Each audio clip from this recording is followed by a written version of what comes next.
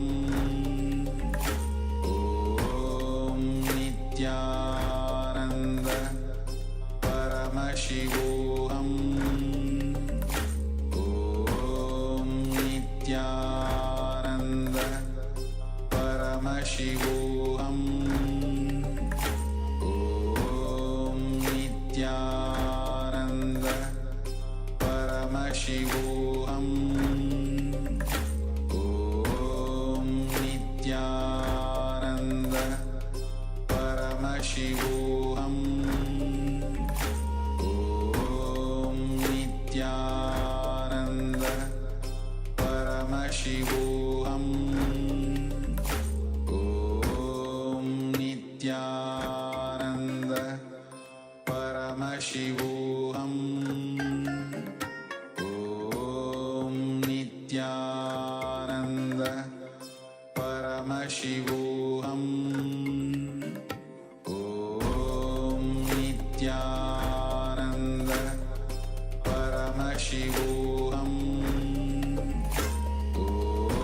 Om Nithyananda Paramashivoham Om Nithyananda Paramashivoham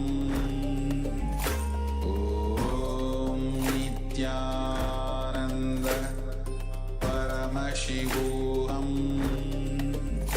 Om Nithyananda Paramashivoham Om Nithyananda Paramashivoham Om Nithyananda Paramashivoham Om Nithyananda Paramashivoham Om Nithyananda. Yes, you can relax now.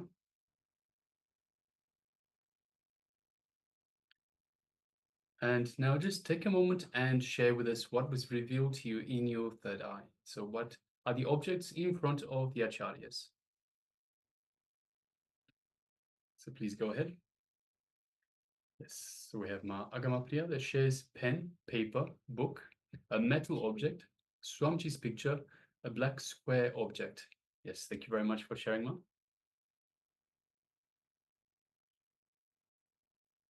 So requesting all participants. And we also have Ma Suganyana that has joined us. Welcome, Ma. Welcome to the Paramashivoham Level 1. This is day 9.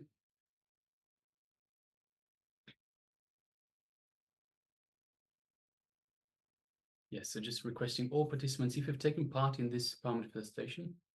So Ma Agamapriya is also sharing, during manifestation, when I chant Mahavakya, tears came automatically. I feel I'm healed. Yes. Wonderful. Thank you very much for sharing, Ma.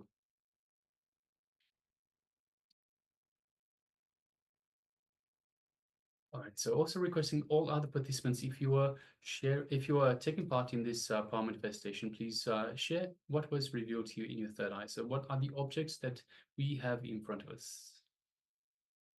And also your experience. So if you had any healing that you experienced as well, anything that you felt during the power manifestation as well, please do let us know. So yes, Magamapriya, great to hear. Thank you.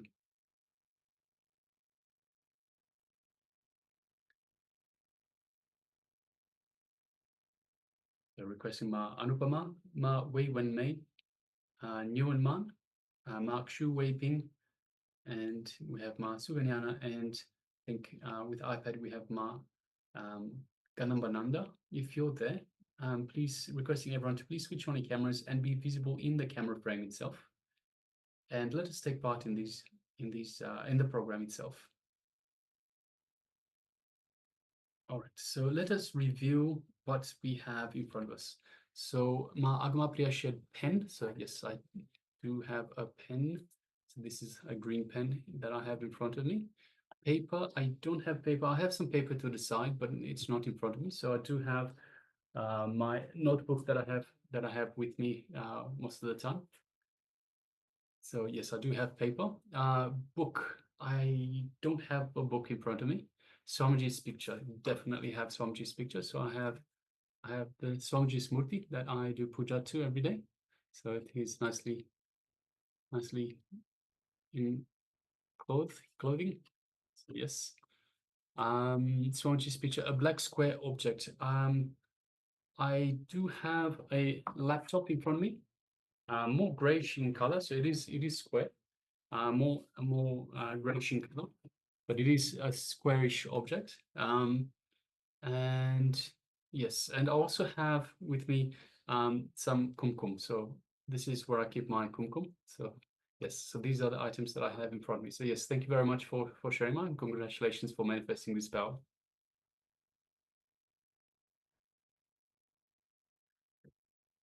All right, so now let us move on to the next segment in our program today. So the next segment is going to be a revelation from the Supreme Pontiff of Hinduism on reality and dream. What is reality? What is dream? How are they two connected and how are they different? So let's hear from this sacred, really significant and profound insights into this topic of reality and dream by the Supreme Pontiff of Hinduism. So let's come to the space of listening and sit with the head, neck, and spine in a straight line, ready to receive the powerful truths from Swamiji himself. Let's watch.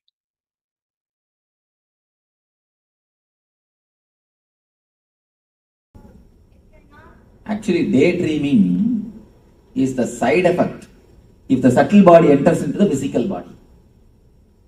But subtle body means dreaming, night dreaming. Night dreaming is the main subtle body. If it enters into the physical body, daydreaming comes as an effect. I am asking about night dreaming.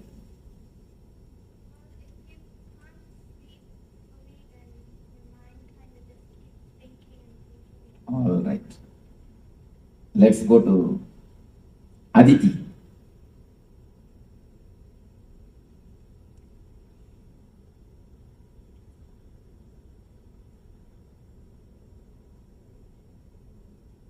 Aditi started experiencing the dream.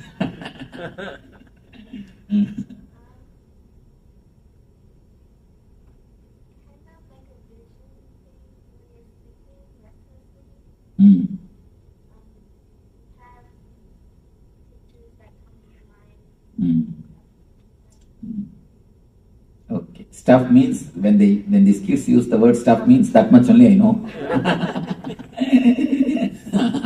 That kind of stuff, Swamiji, that's all. It means more than that there is no words.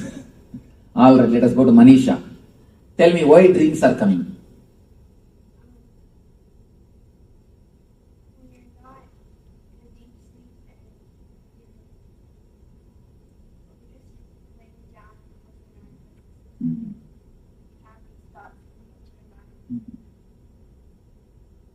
Okay.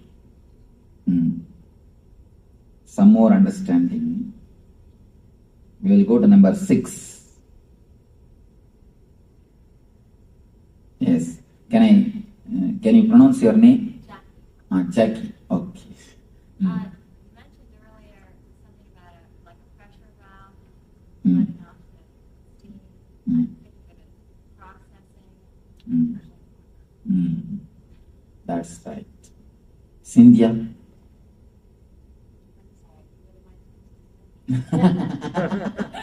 I think you are dreaming. Tell me about what you are dreaming, that's all. What is dream? Night dreaming, not daydreaming, night dreaming. How it comes, any of your idea about dream, how it comes, why it comes, what it is. That it's uncontrolled thoughts going through your mind. Then? And imaginings of, it's all these jumble of thoughts that are forming things. Okay. Swarnapuri. Something subconsciously you are thinking about something. Sleep stage comes back at you. Sunita. Where is Sunita? Dreams are impression of unconscious mind.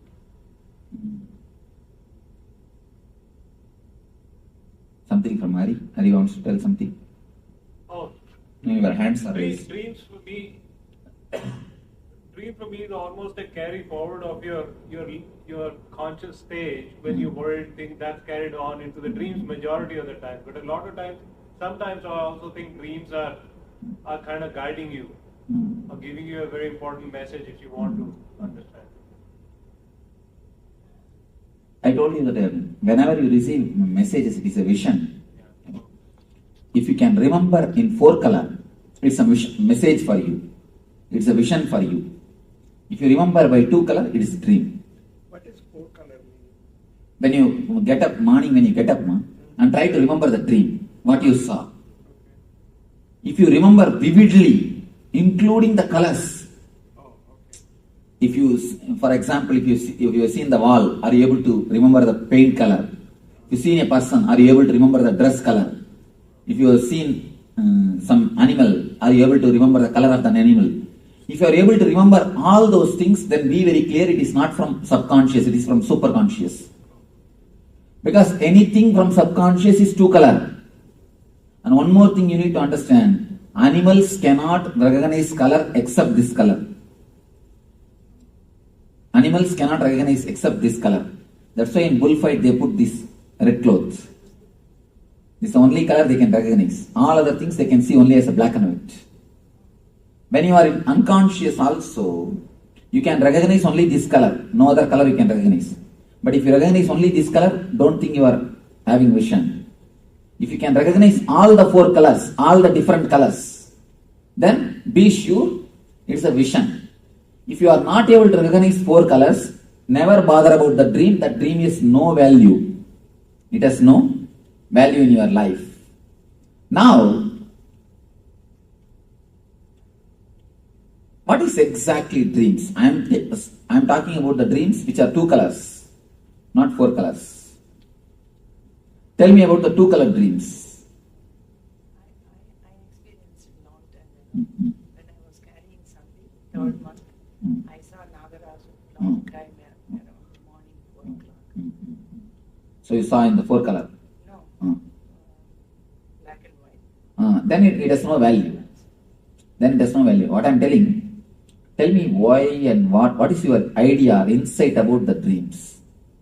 Is there a continuation of the inner chattering of the mind? Okay. That's a wonderful insight. Then something from...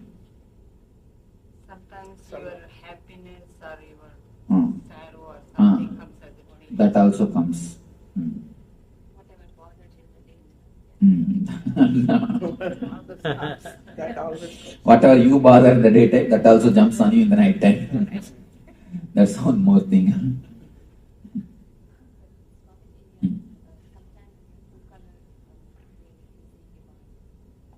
No. 2 color dream divine means just a memory. It is nothing solid. Whenever divine or any vision appears, it always comes as a 4 color. You will remember vividly. Why is it sometimes I've had dreams and it's like they would foretell the future or something, but they were in the black and white. They will be in black and white. Yeah. It can never be. Because I have, as deeply as possible, I have analyzed the dreams, and not only that, when a person becomes enlightened, he never gets dreams. I have no dreams. Even the people who did research in Oklahoma, they were shocked to see that there is no random movement in the eyeballs continuously. The doctors first said, person cannot be alive without dreams only. I said, if you want, you can do whatever experiment you want on me, but I am not getting dreams at least for last 4 years. The moment I became enlightened, from 2000 January 1st till today, no dreams. Totally no dreams. I said, you do whatever experiment you can. If you have any missionaries, I invite, you are welcome, but I don't have dreams. Then when they were doing the experiments, they were shocked. How can mind be so silent? How can mind be so calm? I tell you from my own authority, because I have crashed the dreams, I know the whole infrastructure of dreams. If it is black and white, then somewhere it clicks. Maybe it has worked out by clicking, not as an intuition. See, sometimes you get 10 thoughts. If one works out, you think, oh, that day itself I thought. You don't bother about all the 9 which did not work out. You understand? You think all the 10 possibility, and some one possibility has to work out. So naturally, what do you think? Yes, that day itself I know.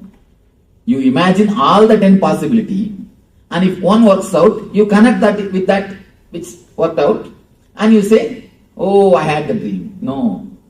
You should understand all the other possibilities also your thought. All the other possibilities also your design. So if you look at from this view, you connect it and see. Only if it is a clear memory, vivid memory. Let me explain. Because this needs a lot of insight. This waking, if you can actually analyze and understand this dream body, you will be liberated so much from so many kinds of problems. There is a beautiful sutra. The world is made of the same stuff in which dreams are made.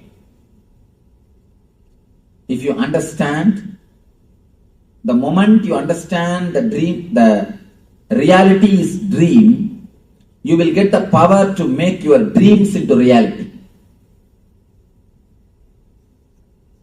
Understand? The moment you realize the reality is dream, you will get the power to make your dreams into reality. Because these two, where they meet, there is the source of energy. These two guys, this waking and the dream, where they meet, that is the source of energy. If we can analyze this one and understand, you will very clearly understand why you are facing failures and why you are facing success. You will be so clear about your failures and success, you will never bother, you will never be touched, because you will know. Generally, we only play both games, man. You create reasons for your failures, and you create reasons for your success. And which is more, that wins. Finally you think, oh, I have failed. But the reasons for failure also is created by you. The problem is you create it in the other subconscious state, the dream state. So you do not know you did it. Most of the time, you invite disease. And not only we invite, we send email, telegram, and telephone call, leave voicemail message. And finally, even if he doesn't want to come, we send somebody and bring him. The moment he comes to our house and opens the car, the moment he enters into our house, we say, no, I have not invited you. I thought somebody else will come. You are here. And I thought somebody else is going to come. But suddenly I thought that Jackie is going to come. But now only I am realizing that Cynthia has come. You see, after doing the whole thing, when the disease comes to your gate, then you say, no, I never expected you will come. I expected somebody else will come. We only do everything subconsciously. But we don't realize we do it. So analyzing these two states is an important thing for the success of the life. And now let me explain. See, if you get the thoughts, if you just get the flashes from the energy of the causal body, it will be just two-color dream. Same thing, if you get from the energy of the super consciousness, the empty column, that will be a solid vision. When you remember early in the morning, if it is a solid 4-color, then it is from this empty box, the samadhi state, from Turiya, some glimpse of Turiya. If it is 2-color state, then be very clear, it is glimpse of the sleep state, causal body. It is just the oscillation of causal. It is not the oscillation, it is not from the Turiya. Many people come and tell me, Swamiji, I saw this God in the dream, that God in the dream, this vision in the dream, that vision in the dream, this spiritual. This experience the dream, that experience the dream. I always tell them, recollect whether it is 4 color. That's the only scale. Is it 4 color? Is it very vivid? Is it experiential? Then it is true. Otherwise, don't bother. Go and sleep. Go and rest. No, next day if you remember, that's enough. Third day naturally you will not have memory. Not third day, only yesterday dreams today. Actually, the dream memory will be there totally itself only 1 or 2 days. Afterwards, you cannot have it in memory. If you again and again make it very solid by remembering, it may be there. Otherwise, it can't be. The memory of the daytime itself is torturing us. If you have a little more memory after night time also, you will become mad. Anyhow, so let us analyze what is exactly dream. Dream is nothing but your suppressed desire and fear. That's all. If you want something to happen in some way and it did not happen continuously, then you dream it and feel fulfilled. For a small example, you can understand this. I was about to say that. If you are fasting for maybe, for example, for 3 days. If you are fasting for 3 days, naturally the third day night, in the dream, you will have a good feast. Any of you have experienced this? If you are fasting, you should not eat anything, not the modern kind of fasting. The modern kind of fasting is a wonderful fasting. Having 2 liter milk, a little bit of banana, and few bhaji, and telling, oh, I am fasting, Swamiji. Not that kind of fasting. A real original fasting. The ancient days, people used to do that without even drinking juice. No, water is allowed. Water is allowed without even drinking juice or milk. Just by water. If that kind of fasting means, immediately you will have a dream. Anything suppressed, naturally you will see, will come up in the dream.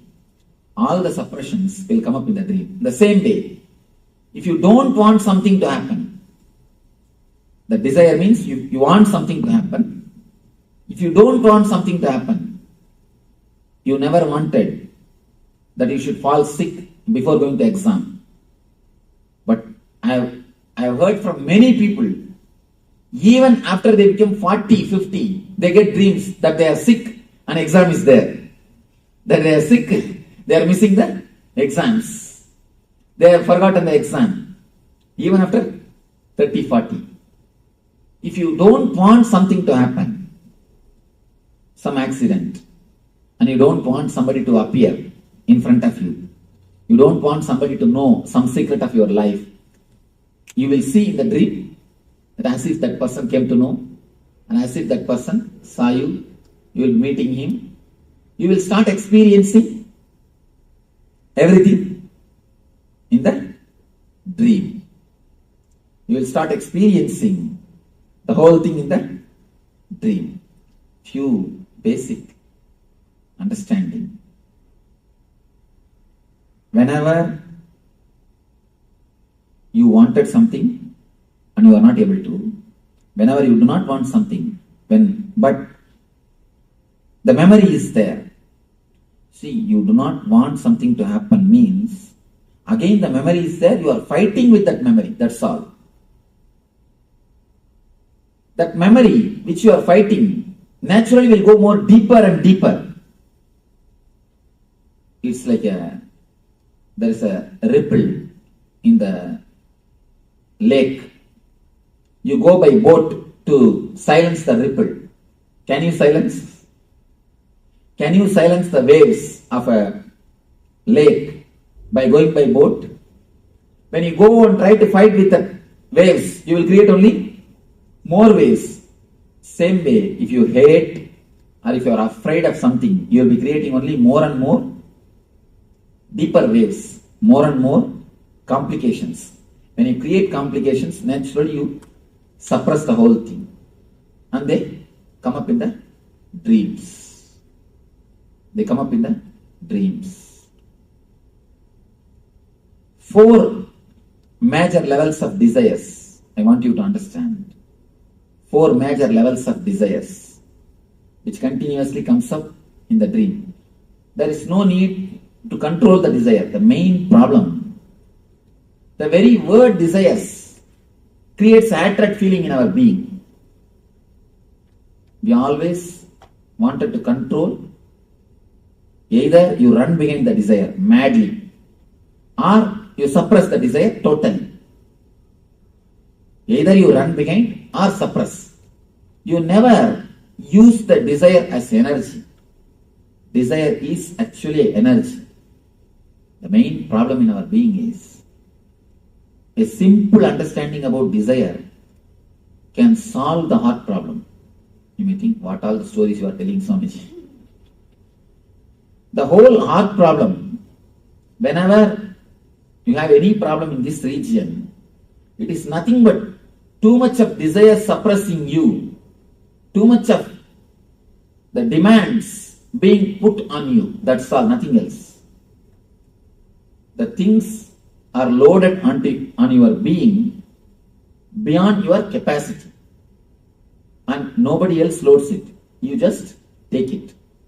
For example, even if you don't do any physical work, if you are just sitting, if you are stressed, you will have a shoulder pain.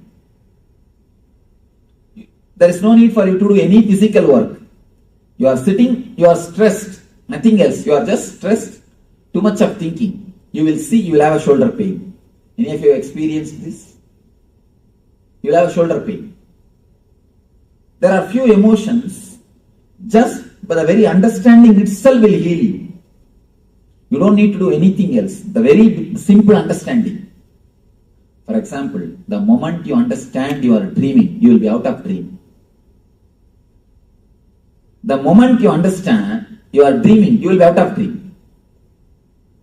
Any of you have experienced? The moment you remember, I am dreaming, you will be thrown out of the dream. That is why in the East we have given so much of importance to knowledge. Prajnanam Brahma, we say. Wisdom is God. Just knowing. There is no need to work. Working is second. Working on the dream and that, all those things are secondary. All those things are not at all. You don't even have to bother about those things. The very simple knowing will change your being. The very simple knowing. In the dream, what do you do to come out of the dream? Nothing else. Just you understand. You know it is a dream, you are out. And the same way, if you know this whole thing is a drama, you will be out. Nothing else. If you know this whole thing is just a psychodrama, simple psychodrama, you will be out. The problem is, we are afraid to know this is a psychodrama because our whole life is based on this only. The moment you understand it's a psychodrama, all your investments, all what for you ran all over the world, or what for you are running, all you are running is just to make few cars and few bungalow and to impress few people. But suddenly if God gives you intelligence, the whole thing is just psychodrama. What will happen? There is a beautiful saying by this Bertrand Russell. This guy says, no, oh God, please leave my dreams unto myself. Please don't take that away. Do whatever you want. I'm not asking you to fulfill my dreams. But please don't take them away from me. It is too much. Too much to live without dreams. This guy has become later on a big atheist. Have you read any book? Bertrand Russell? This guy has wrote a book that God is dead. God is dead is declared by Nietzsche. He wrote a book, Why I am an atheist. Why I am not a believer. this guy. Anyhow, he prays, please God, don't take my dreams away from me. He says, living with the truth, living with the reality is too much. It proves that what for I am running, everything is just waste. According to him, it's a terrible fear. I tell you honestly, if you can understand the truth, if you can face the truth, you will be able to run beautifully. Because you know whether you win or lose, there is nothing to bother. You will enjoy very running itself. Only two things in the planet Earth. Either you enjoy the running and the reaching, or you don't enjoy both. That's all. Please be very clear. There are few ultimate laws. Either you enjoy the path and goal, or you don't enjoy path and goal both. There is no question of enjoying only the goal, not the path. We always think, no. When I achieve that, I will enjoy, relax. Not now. Now let me suffer. Now let me do something. Now let me put up with the situation. Now let me work. Now let me not bother anything. I will enjoy, I will achieve, and then I will enjoy. Never. If you are not enjoying the very process itself, be sure you are not going to enjoy the goal. Because the path is made of the same stuff in which the goal is made. The goal is made of the same stuff in which paths are made. So whether you enjoy this and that, or you don't enjoy this and that both. So according to me, look deeply into this and understand dreams are the world, what you call as reality, what you feel as reality, what you think as reality is made of the same stuff in which dreams are made.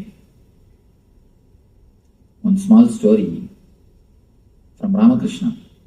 One enlightened person is living in the householder life. You can sit in the chair if you want. You are not comfortable? Huh? No, you are bending this. I thought. Or you can? Maybe I will. Yes. Or you can sit comfortably, stretching your legs out, nothing wrong. See, she is comfortable. That's what women, you see, they are very comfortable. You see, if you want to learn how to do any work as lazily as possible, you can learn from them. Any work, how to do it without moving much of the body or any other.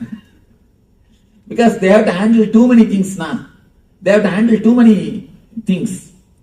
So small things. They know how to do the work without moving the body much comfortably.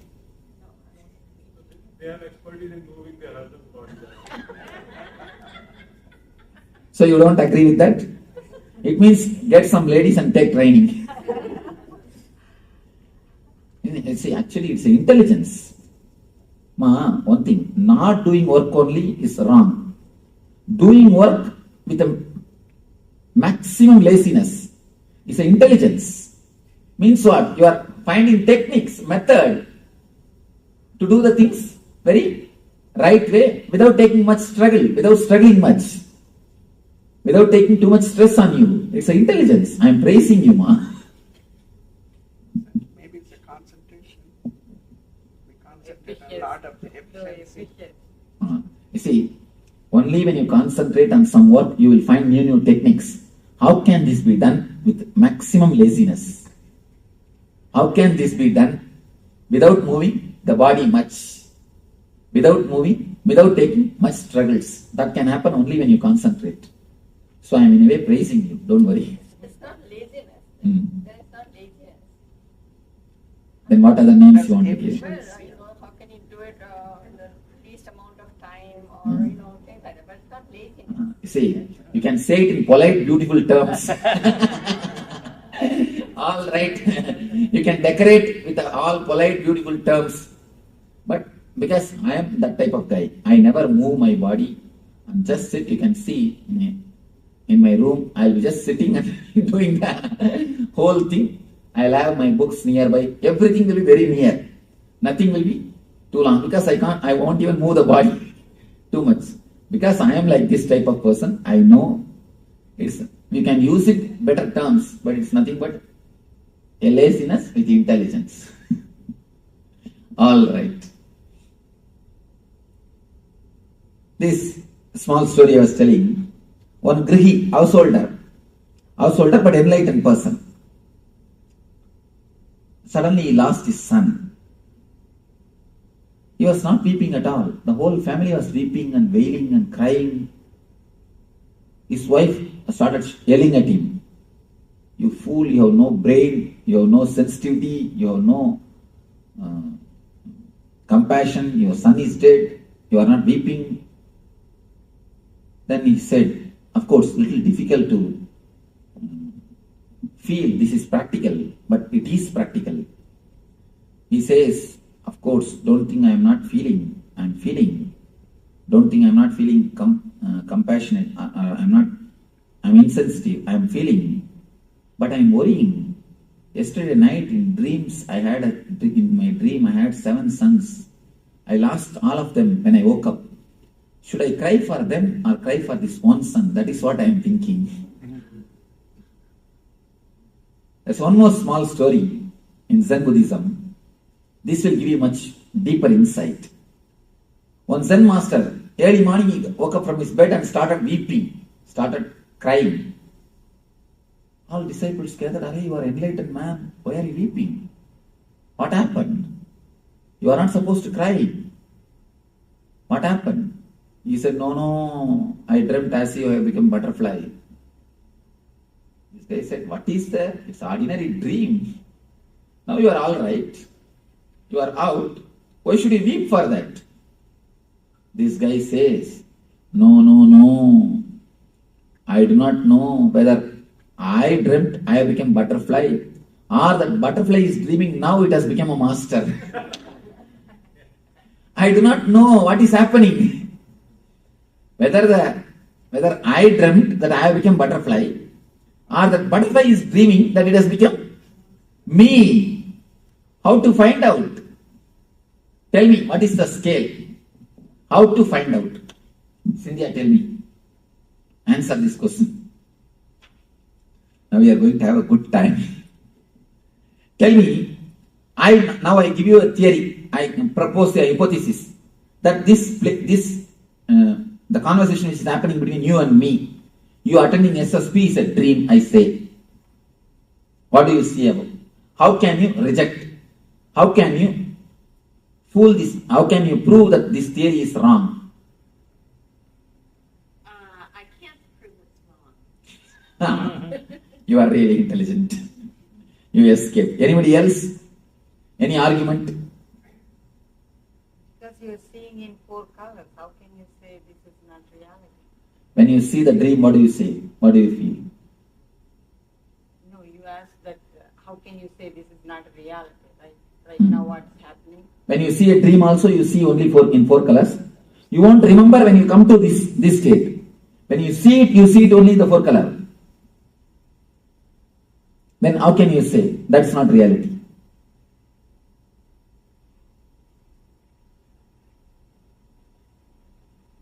Then, any other argument? Yes. Well, every day I wake up and I'm me, and then one time I dream I'm a butterfly. Now please understand, every time you wake up, you say you are you. Okay, no, nothing wrong. You are you only. I am not telling you are not you. It is based on the time idea. Am I right? Yes. Time, lifespan of your idea, that idea. In the dream, in one dream itself, you live your whole lifespan. You understand? Many times, you are dreamed only for 8 hours. But in the dream itself, you are born, you are growing, You are grown and finished. So, how can you say, now you are having the continuity and there you don't have continuity? There you don't have continuity because you finish it. The time span, based on time span, you can't decide. Because the very time idea itself is totally different between dream and the reality. So, in the reality, what you say, this question is based on the time-space gap. Am I right? Time-space relationship. So, the time-space relationship itself is wrong.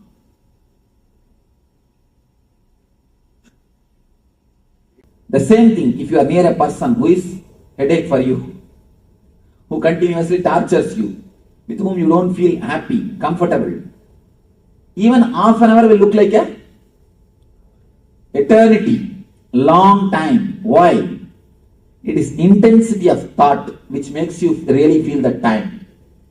Time is not chronological, it is psychological.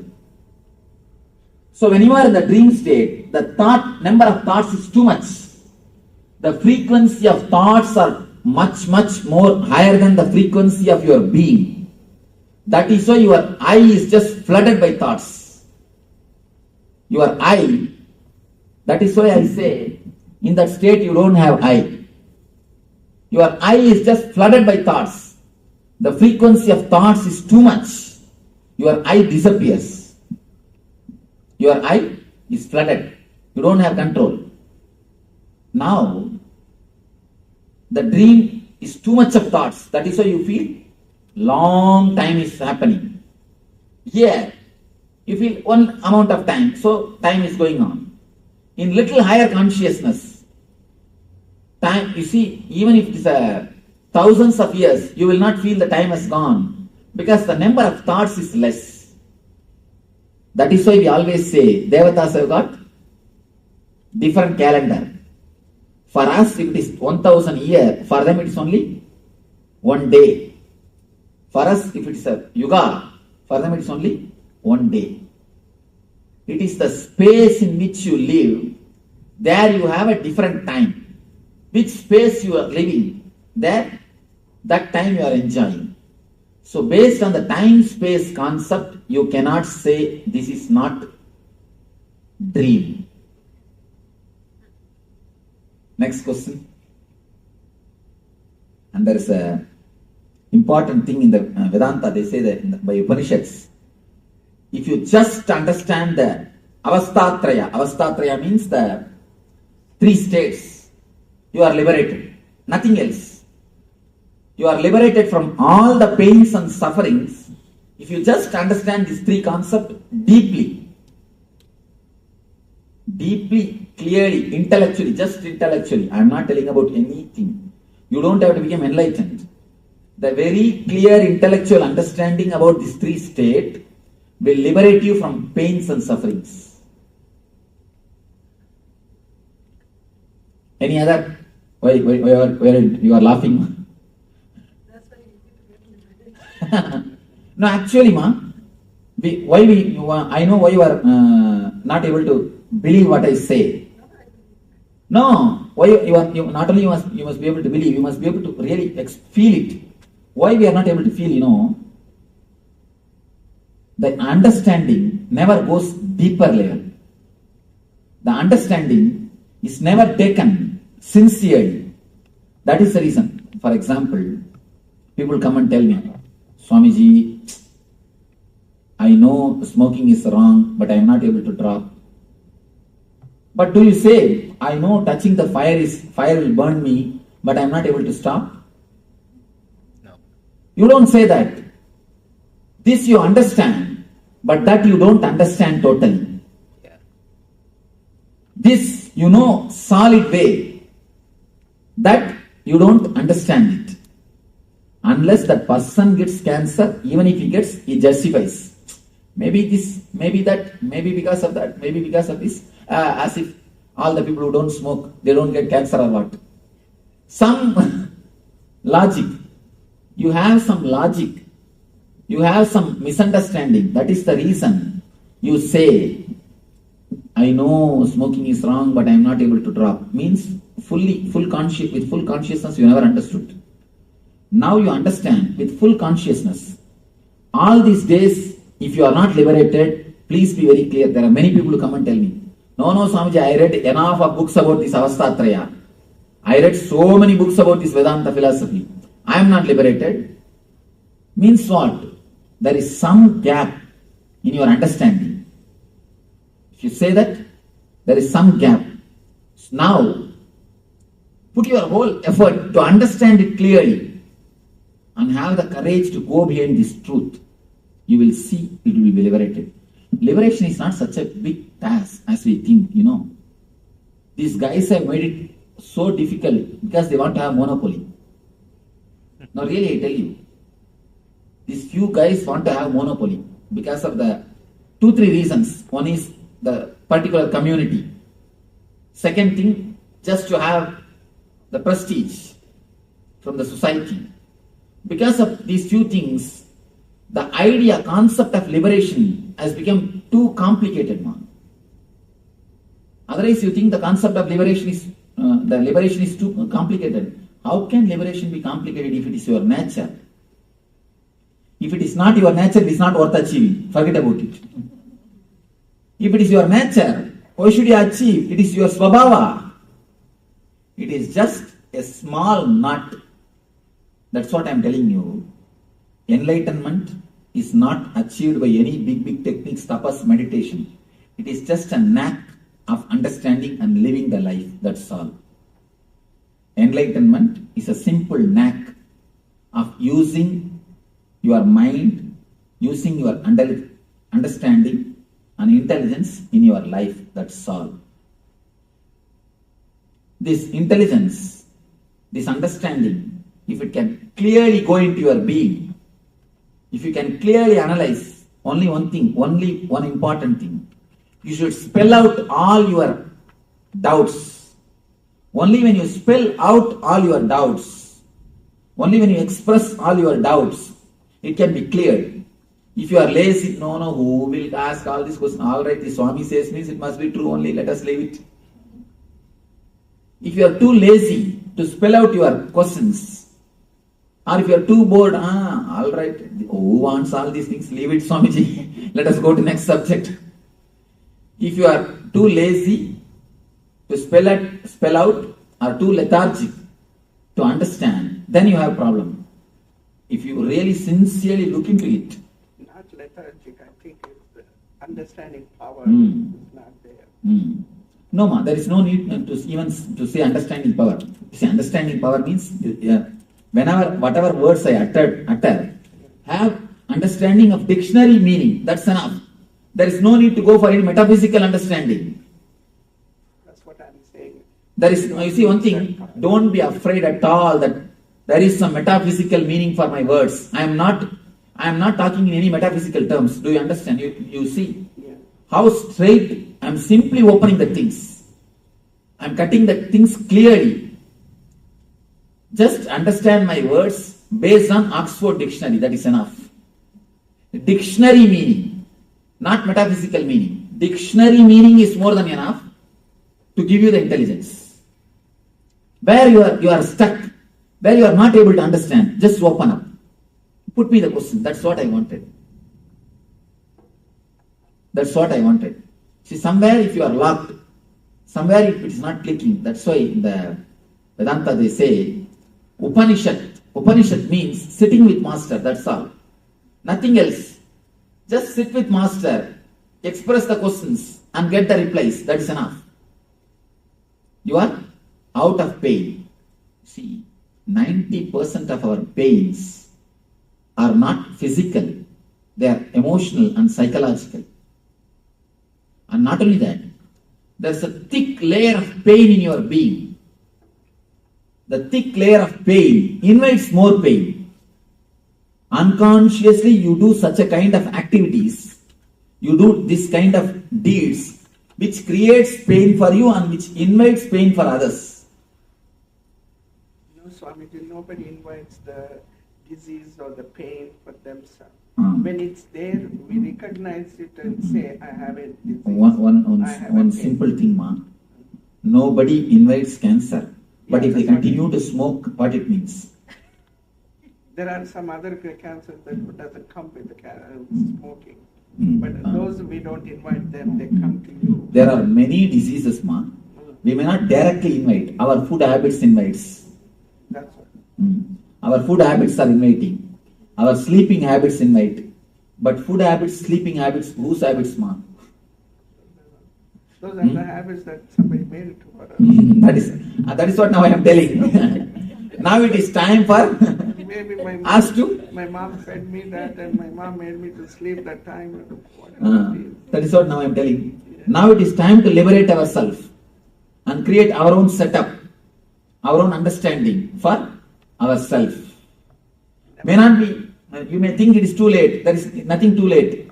We can surely help ourselves. Yes, some question you want. I'm embark. So what you were saying is that all suffering comes from misunderstanding? Yes. And not only that, if you go a little more deeper, I have gone to the deep of my mind. I tell you from my own authority. Suffering itself is nothing but the word suffering. Are you saying suffering is illusion? No, I don't even want to bring the word illusion. Then you will tell, no, there is no suffering. What do you say? There is no suffering, Swamiji. There is suffering for us. I am not telling that the suffering is illusion. The word suffering, if you can slowly go deep from where that word is coming, if you can just pluck that word from the root and throw it away, there will not be suffering. Let me explain to you a simple incident which I have seen in my life.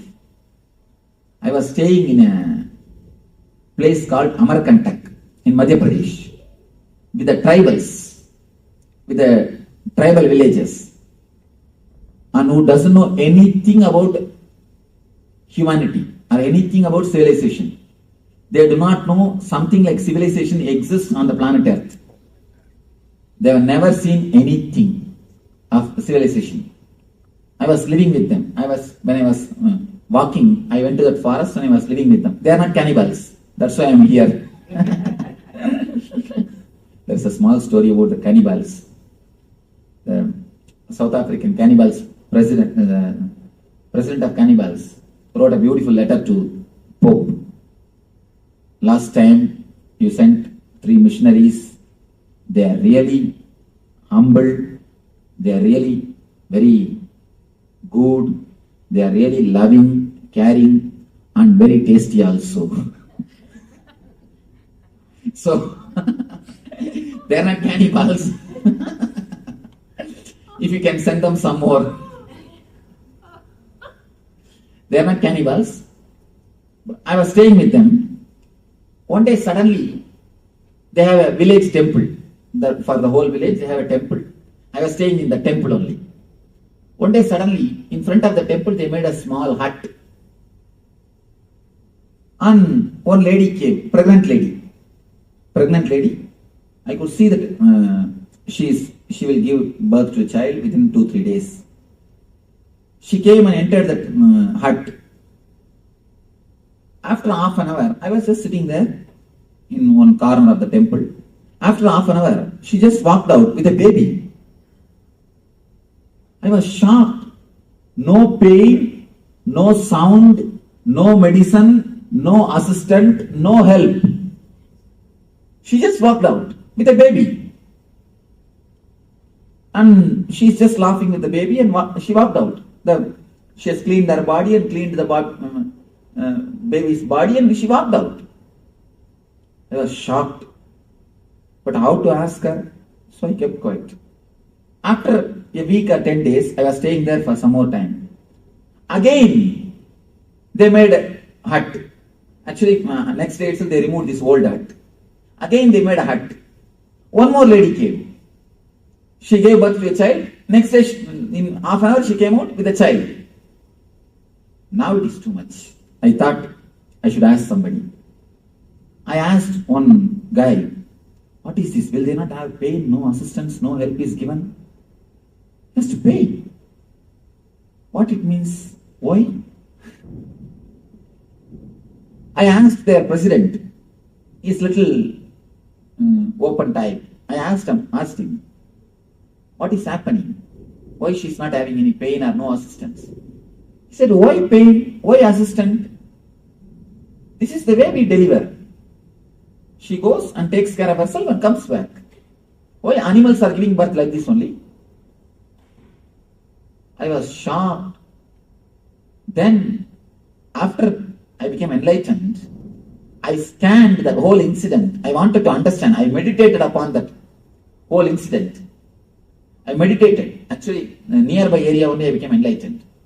So after that, I meditated and even went back to the village just to bring that memory and understand the truth of it. Then I realized, if you are not conditioned for the word suffering, you never suffer. You never suffer. Now, then I understood that deep secret. After the age of 7, whatever words is uttered by your mom, dad, friends, you pick up all those words. When they say headache, I'm stressed out, I'm gone, keep quiet, I have a headache, I have this, I have that. You just pick up all those words and you start repeating all those words. The more you repeat those words, the more emotions, energy that word gains. More the word gains the momentum, more it has got impact on you. I was shocked. It is just a rut created by our own being. It is just a rut created by our own being. First, you pick up those words from elders. You start repeating mentally at the age of 7, unconsciously. And when you repeat naturally, you will see the effect of that words in you. When you see the effect, you start believing more that you have pain, you have suffering. More you believe, the more the word gains the momentum. The more the word gains the momentum, more suffering. More suffering, more belief, more momentum. More suffering, more belief, more momentum. The same cycle goes on, goes on, goes on. If you look little deep, that is what now they are doing in the hypnotherapy. In the hypnotherapy, they hypnotize a person and they put a burning charcoal in his hand and they say, you are not getting burned, you are having a beautiful flower in your hand, you are having rose in your hand, you are having a beautiful flower in your hand, you will be surprised. Not only the person never gets burned, when they remove that charcoal, the rose smell is there in the hand.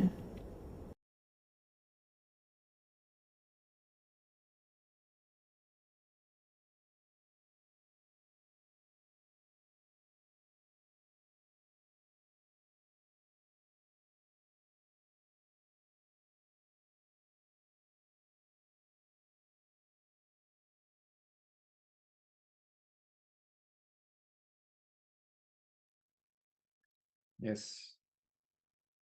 So after this very powerful and profound revelation by Swamiji, let us now enter into the internalization exercise so that we can let these truths sink in to our muscle memory, our bio memory, so that we can radiate it in our day-to-day life. So it becomes a part of our day-to-day experience, not just at an intellectual level, at a level of logical understanding, but becomes part of our life, something which we can apply in our day-to-day life and evolve spiritually, consciously. Now, reality is a dream, is what we have just listened to from Swamiji. You are not the eyes. The eyes are just an instrument. Many times you can see your eyes may be open, but you are not seeing, not registering the scene you are seeing. Just remember, you are seeing through the eyes. If you look through the eyes, suddenly you will see that you are witnessing everything.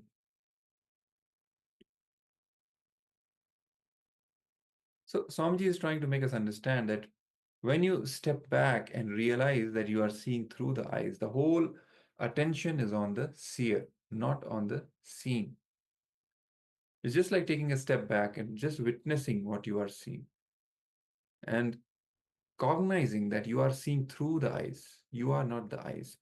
This is innocence. Innocence means having a clear understanding that whatever you see in the outer world is made of the same stuff out of which your dreams are made. So having that understanding, coming to that understanding, is innocence. These are the steps. The first is getting the idea that what you see is a dream. The next is having the Shakti, the energy to change the dream. The third is the Buddhi, the intelligence to know it is a dream, and so there is no need to change it. An important truth you should know here is that dreams are made of the same stuff out of which this waking world is made. This is the profound truth, the core of what Swamiji revealed.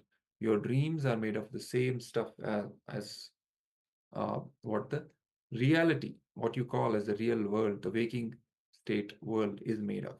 It is the same stuff. So coming to this understanding that whatever you see as reality is a dream. Second, having the Shakti, the energy to change the dream. Third, coming to that understanding and intelligence, the Buddhi, that since it is a dream, there is not even a need to change it. Since the whole thing is just a dream. If you think this world is some kind of reality for you, dreams are also reality. Understanding this will give you the energy to make your dreams into reality. And it will give you the intelligence to understand that whatever you think as reality is nothing but one more dream. So let's now sit and try to cognize this. We'll do this process of witnessing whatever we are seeing, turning the attention back to the seer instead of the scene that we are seeing. Let's just sit straight with our head, neck, and spine in a straight line. You can keep the eyes open. Just whatever we are seeing in front, our room, even the laptop screen, the computer screen, the gadgets, the furniture, whatever it is that is in front of us. First, look at it consciously. And then take a step back and just witness yourself as seeing whatever you are seeing. Understanding that you are not the eyes. Eyes are just an instrument that you are using. You are something beyond that. You are seeing through the eyes. You are not the eyes. You are seeing through the eyes, which are an instrument for you. If you look through the eyes, suddenly you will see that you are witnessing everything. So let us come back to this witnessing consciousness, this awareness, taking a step back and understanding that you are seeing through the eyes. So let us breathe long and deep. Inhale and exhale.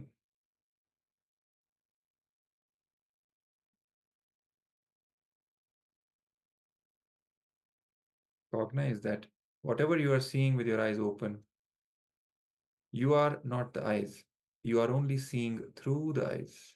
Take a step back and be established into the consciousness of the seer, the one who is witnessing everything, using the eyes as an instrument to see.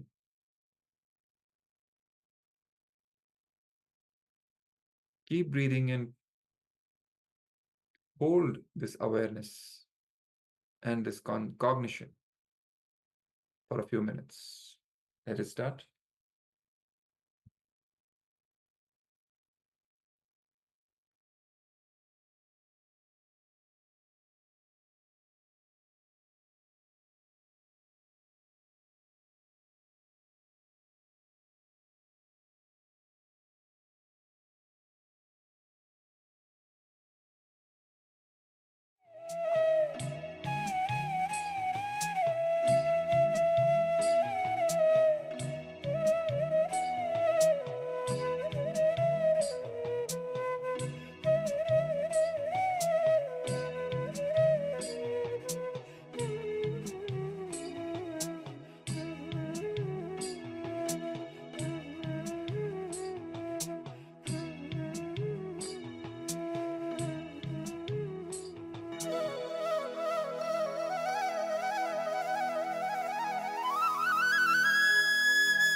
Yes. So this brings us to the end of this intransition exercise. We can now relax. So doing this meditation gives us a glimpse of that experience of the seer, kind of disengaging from the scene and identifying with the scene, makes us realize that everything that we know or that we see or that we perceive as reality is nothing but a dream.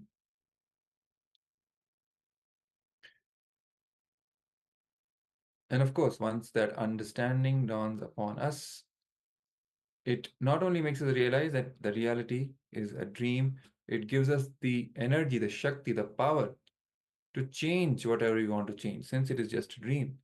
So we can change the dream the way we want. And even more than that, it gives us the maturity, the intelligence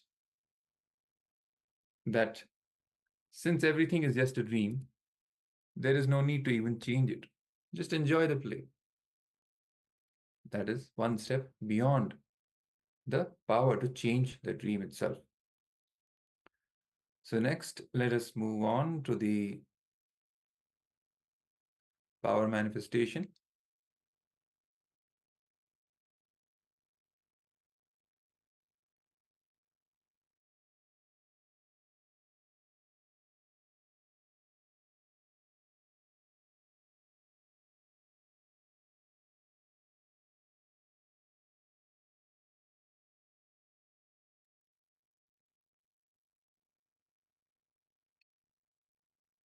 So as today we are doing the power of remote vision, that's the power we are manifesting.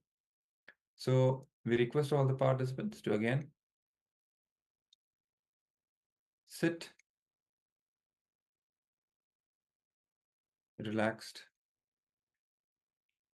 connecting back with Swamiji. We'll be manifesting the power of scanning the objects that are here in front of us, the acharyas. So with the help of your third eye, you will be seeing or you'll be scanning the space around us or in front of us for any objects which we can then verify if they're actually there.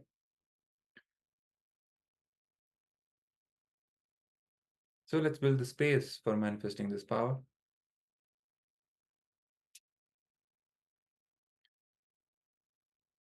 Visualize Swamiji in your third eye.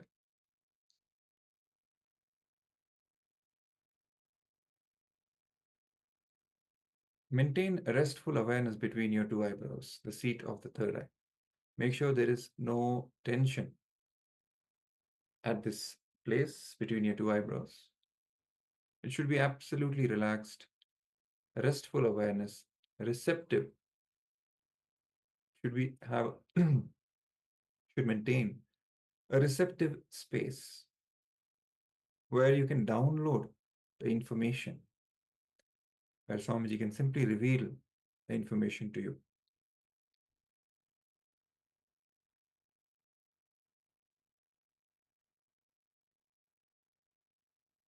Connect with Swamiji. Invoke the space of oneness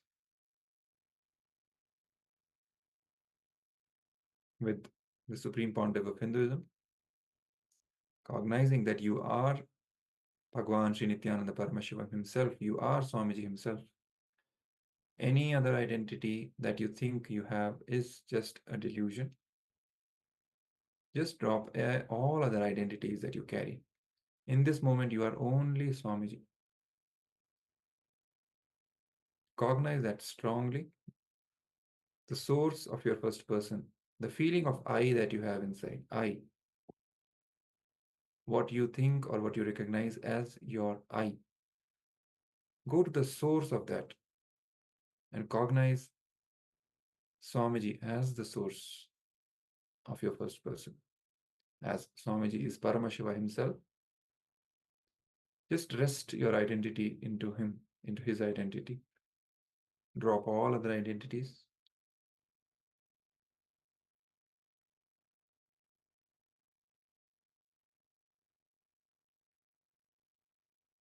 Maintain a deep sense of surrender, devotion, receptivity, requesting Swamiji to manifest through you, requesting him to express this power through you, the power of remote vision, while you can scan places over large distances with the help of your third eye. Where the two eyes, the two physical eyes become immaterial, irrelevant. You can see beyond the reach of your two eyes. Because your third eye is now one with Paramashiva's third eye, Swamiji's third eye, which sees everything, the whole cosmos. So everything happening anywhere in the whole of universe is available to you within a fraction of a second. Cognize this strongly, ferociously, complete with all the self-doubt that is arising, if at all. Drop all the doubts, all the confusion. Just cognize yourself as Paramashiva, as Swamiji.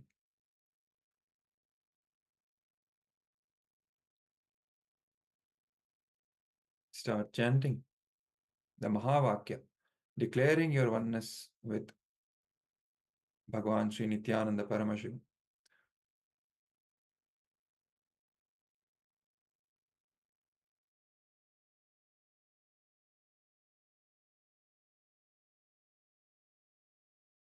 So let's start chanting the Mahavakya loudly from your navel. Let it vibrate in your entire body. Om Nithyananda Paramashivoham. Om Nithyananda Paramashivoham. Om Nithyananda Paramashivoham. Continue chanting the Mahavakya. Now, with the help of your third eye, try to see and try to scan the space in front of us or around us,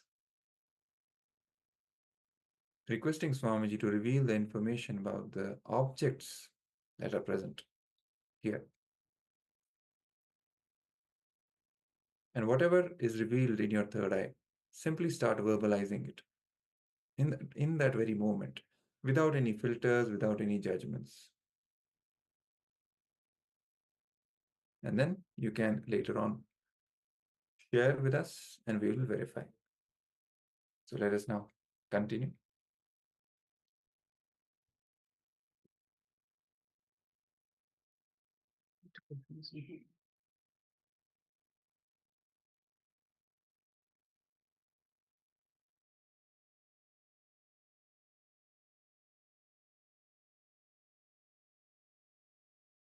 Paramashivoham.